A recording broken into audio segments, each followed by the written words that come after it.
Oi pessoal, aqui é o professor Maxwell de História e hoje estou aqui para dar aula para o nono ano. Nosso assunto de hoje vai ser a correção do caderno de atividades do nono ano. Então pegue o livro de o caderno de atividade de vocês e abram aí na página que acabou fechando aqui, tá? Vamos lá. Capítulo 3, página 36. Nós vamos corrigir aí sobre a Revolução Russa, tá? Questão número 1. Vamos lá. Por qual razão, para os historiadores, a deflagração de uma revolução de caráter socialista na Rússia czarista não era esperada? Vamos lá. Resposta. Porque a expectativa era de que uma revolução socialista irrompesse em um país industrialmente avançado, certo? Com as classes burguesa e proletária desenvolvidas e conscientes dos seus papéis históricos. Ponto. A Rússia, por outro lado, começou a desenvolver sua indústria no final do século XIX e tinha mais de 80% da população formada por camponeses. Ponto. Por não ter uma classe operária forte, a Rússia não era vista como um local em que a revolução proletariada poderia ocorrer. Número 2.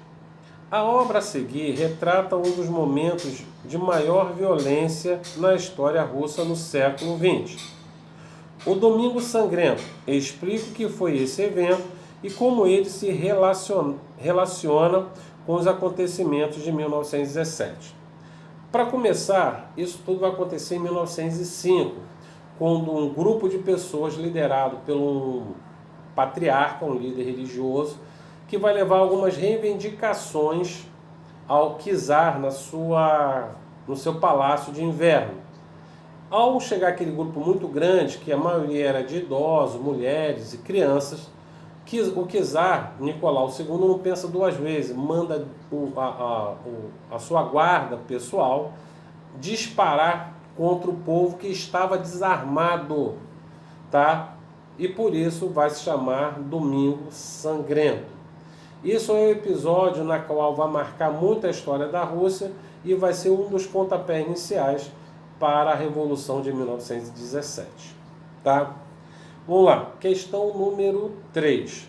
Leia o texto a seguir que trata da organização política russa. O Partido Operário Social Democrata Russo, na sua origem, os social-democratas eram socialistas marxistas, por ocasião de um congresso realizado em 1903. O Partido Social-Democrata dividiu-se em duas facções quanto à questão tática a ser adotada. A maioria, que eram os bolcheviques, e a minoria, que eram os mencheviques. Daí precede o nome bolcheviques e mencheviques, tá? Explique como se caracterizou os dois grupos políticos citados no texto e quais eram as diferenças entre eles. Vamos lá. Os mencheviques, eles não queriam acabar com o império, né, do rei, mas queria fazer uma revolução socialista na qual ela tinha uma participação também do capital estrangeiro, capital burguês, tá? Então ia ser uma revolução gradativa que ia se espalhar, não, ia se fechar só ali dentro. Já os bolcheviques eram mais radicais, queriam quebrar toda aquela ligação que tinha lá entre o czar. Tá? Então, na revolução na qual eles iam fechar aqui dentro e depois espalhar por toda a Europa e quem sabe o mundo, tá bom? Vamos lá.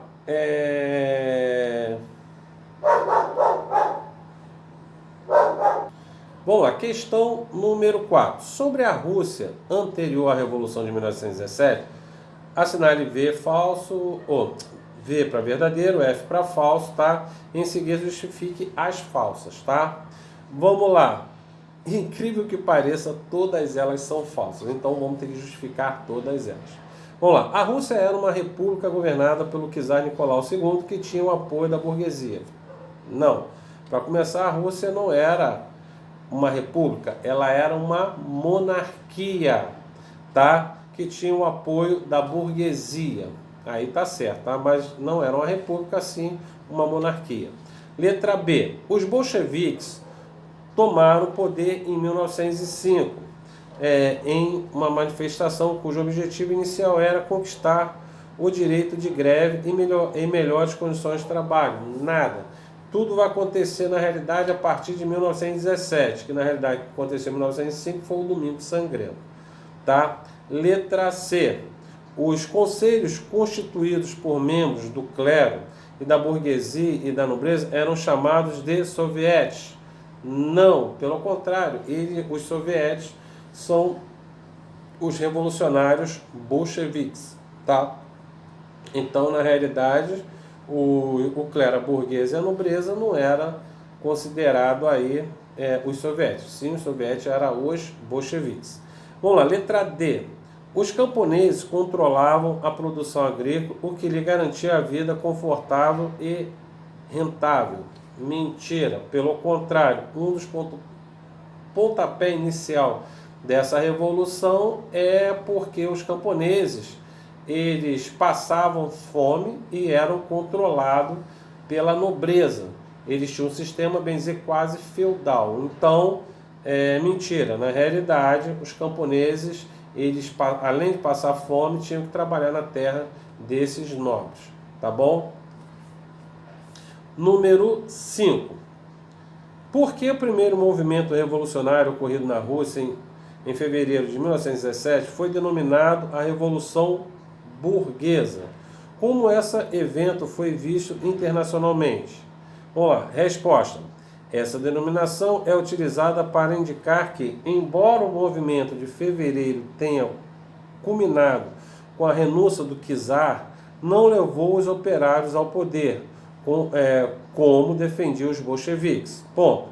O movimento foi comandado pela burguesia, que formou a maioria do governo provisório, o que impediu que os soviéticos fizessem prevalecer seus projetos, realizar mudanças mais profundas na sociedade russa. Número 6. Um dos nomes mais relevantes para o cenário revolucionário russo foi de Lenin. Durante a vigência do governo provisório, Lenin fazia críticas ao governante mencheviques. Que ideia ele defendia? Vamos lá. Na Assembleia Bolchevique, realizada em abril de 1917, Lenin apresentou suas ideias para o processo revolucionário, chamado Teses de Abril. Ponto. Essas propostas exigiam a tomada do poder pelos soviéticos, criticando a ideia de governo democrático defendida pela Duma. Duma era a Assembleia, tá? Era o parlamento russo. Ponto. Lenin defendia ainda a saída da Rússia da Segunda Guerra Mundial, da Grande Guerra, né, da Primeira Guerra Mundial, e a distribuição mais justa de propriedades por meio de uma reforma agrária e melhores condições de vida e de trabalho para a população, tá? Então, o nome dessa vai ser Paz, Terra e Pão. Leia o texto, que vocês devem ter lido aí em casa, tá? Com base no texto, em seus conhecimentos, responda às questões sobre a guerra civil entre 1918 a 1921, vencidas pelos bolcheviques. Qual foi a causa da guerra civil? Resposta. Foi uma tentativa de derrotar o governo bolcheviques, o exército branco, dos conservadores ligados à burguesia e a antiga ordem política, após-se ao exército vermelho dos revolucionários. Então foi a luta dos mencheviques contra os bolcheviques. Os mencheviques e o exército branco e os bolcheviques tinham o Exército Vermelho, que vai sair vencedor dessa guerra civil. Tá? Aí em 1922 vai ser criada a União Soviética e vai acabar a Rússia. Como o governo bolchevique venceu a guerra? Resposta: adotou o chamado comunismo de guerra, estratégia em que o Estado assumiu o controle da economia. Ponto. As medidas tomadas incluíam a nacionalização das fábricas, bancos e algumas produções, vírgula, principalmente a de alimentos confiscados pelo Estado, vírgula, o comércio estabelecido por trocas de produtos, e assim vai, e outros. Letra C. O Exército Branco contou com muitos integrantes de países europeus. Que consequências isso teve para a Rússia? Resposta: vários países que eram aliados dos russos na Grande Guerra colocaram-se contra os bolcheviques pouco tempo depois. Em virtude disso, o país se fechou para o mundo exterior. Tá? A Rússia também se tornou um país bastante militarizado, pois os russos viam a necessidade de se protegerem de possíveis ameaças externas. Letra D. De acordo com o texto, a guerra civil devastou a economia, levando a indústria quase à paralisação e esvaziando as cidades. Como essa situação foi resolvida pelo governo bolchevique? Resposta: a resposta para a grave crise que se instalou na Rússia foi a implantação da nova política econômica, a NEP. Essa política permitiu a propriedade de bens, a livre criação de empresas e os empréstimos internacionais e mesclando algumas medidas capitalistas ao cenário russo da época. Número 8. Após a morte de Lenin, Stalin tornou-se o líder do Estado russo.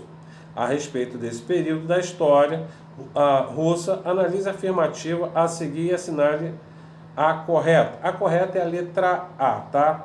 Com Stalin no poder, a participação política dos camponeses conquistada na Revolução de 1917 declinou, tá? Bom, agora para o capítulo 4, período entre guerras, crise de 1929. Explique o que foi o chamado período entre guerras e o regime e resiste suas principais características.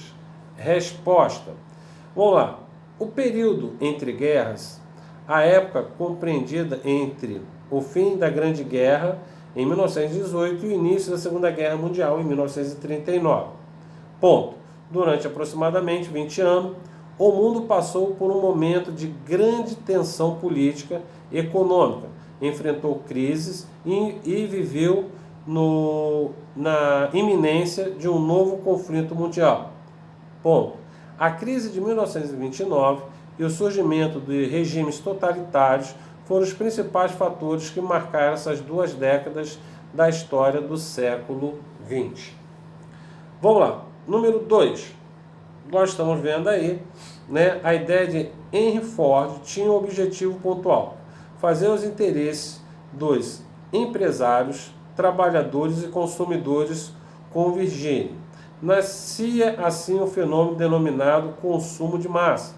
Além dos automóveis, faziam parte da lista de produção consumidos pela classe média: rádio, papel celofone, tecidos sintéticos, elásticos, meio de seda, diversos eletrodomésticos como geladeira, lava-roupa, fogão, torradeira, batedeira, liquidificador, enceradeira, aspirador de pó e outros. O objetivo da imagem, a letra A, né? O objetivo, as imagens, identifique alguns dos produtos consumidos pelo estadunidense na década de 1920. Vamos lá. Estão vendo aí, né? Uma mulher passando um aspirador de pó no tapete. Aqui nós estamos vendo aí sendo ligada a torradeira e a cafeteira elétrica também, tá? E o rádio, que o pessoal está prestando atenção aí num programa de rádio que é ao vivo aí, né? Vários espectadores vendo aí o rádio, tá? Vamos lá, letra B. Estabelece relações entre a produção em massa de bens de consumo nos Estados Unidos durante a década de 20 e a participação do país na Grande Guerra. Os Estados Unidos, ele só vai entrar na guerra a partir de 1917, já no final da guerra. Mas ele já tinha uma participação na guerra quando ele fornecia produtos industrializados para a Europa, já que a indústria da Europa estava virada para a guerra. Tá? E assim os Estados Unidos vai crescer, vai produzir muito, tá? Não só produto industrializado, como também produtos agrícolas. Tá? E essa participação dos Estados Unidos vai fazer com que a sua economia seja a primeira do mundo logo após o final da guerra. Tá? Então se tornando uma das maiores potências do mundo, que até os dias de hoje. Tá? Vamos lá. Sobre o aspecto estadunidense após a Grande Guerra, assinale V e F, tá? Em seguida justifique as falsas. Vamos lá. Letra A. A batalha da Grande Guerra em terra estadunidense não resultaram na destruição da indústria estadunidense. Errado. O território dos Estados Unidos não foi afetado, tá? A guerra foi toda na Europa, tá bom? A B e a C, a B é verdadeira, a C é falsa. Os Estados Unidos não participaram das negociações da paz, fato que demonstrou que o país tinha pouca influência no cenário político internacional. Pelo contrário, quando foi assinado o Tratado de Versalhes, os Estados Unidos, o presidente dos Estados Unidos da época, ele queria na qual assinasse um tratado de paz na qual não tivesse ninguém culpa pela guerra. Mas a França e a Inglaterra, né, fazendo uma pressão maior, querendo acabar com a Alemanha, certo? Os Estados Unidos, pelo contrário, ele não vai assinar o Tratado de Versalhes e vai assinar um amistício, né, que é um tratado de paz com a Alemanha à parte, tá? Vamos lá, número 4. Observe com atenção a imagem a seguir, produzida para a edição 18 de janeiro de 1930 da revista estadunidense semanal The Saturday Evening Post. Sou meio ruim, meu inglês é horrível, né? Vamos lá, letra A. O que o evento, a imagem se refere? Resposta. A queda da Bolsa de Valores de Nova York, ocorrida em 1929. Como esse evento aconteceu? Tá? Vai acontecer em 24 de outubro de 1929, quando valor das ações ali vendida caiu de forma vertiginosa, praticamente perdendo qualquer sentido monetário. Entretanto, a desvalorização das ações foi resultado de um conjunto de fatores que moldaram os Estados Unidos no pós-guerra, incluindo a superprodução industrial, consumo desenfreado e a compra de ações por grande número de pessoas. Letra C. Que imagem mostra acerca o que a imagem mostra acerca do efeito desse evento sobre a sociedade estadunidense? Vamos lá, resposta. Mostra um grupo diversificado de pessoas lendo sobre as ações da Bolsa de Valores no jornal. Ponto. São retratados uma senhora idosa, um homem de alta sociedade, um trabalhador e uma senhora elegante, até com um cachorro.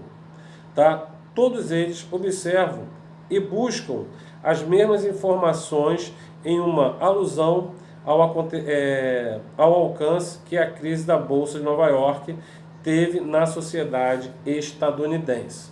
Então está mostrando aí que, independente do cara ser rico, se for uma dona de casa, se for um trabalhador, todos foram atingidos pela crise. Número 5. No final da década de 1930, os Estados Unidos estavam mergulhados em uma grande crise financeira, cujo impacto foi rapidamente sentido pela população. Sobre esse período, chamado de Grande Depressão, analise as afirmativas a seguir e assinale as corretas.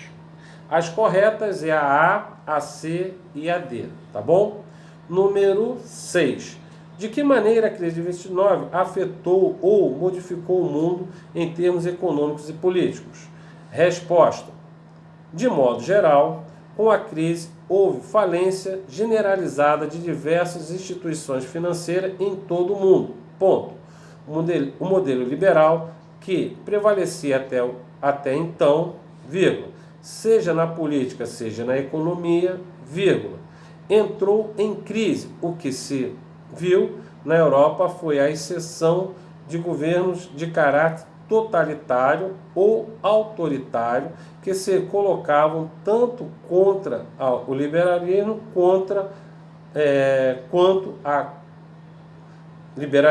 quanto ao socialismo, tá? Ponto. Na América Latina, tal tendência também foi percebida. Número 7, questão 7. Questão 7. Observe a imagem abaixo atentamente. Explique que essa imagem retrata e como a situação se relaciona com a crise da Bolsa de Nova York. Vamos lá. Resposta. Eu ia falar letra A. Resposta. Tá? Na imagem é retratado a queima de produção de café. Ponto. A situação aconteceu no Brasil, onde o governo teve de intervir para ajudar os cafeicultores afetados pela crise estadunidense. Ponto. Os Estados Unidos eram o principal consumidor de café brasileiro. Ponto. Assim, para evitar a quebra da elite cafeicultora do país, vírgula, o governo brasileiro se comprometeu a comprar o excedente produzido e queimá-lo, a fim de aumentar os preços dos produtos no mercado.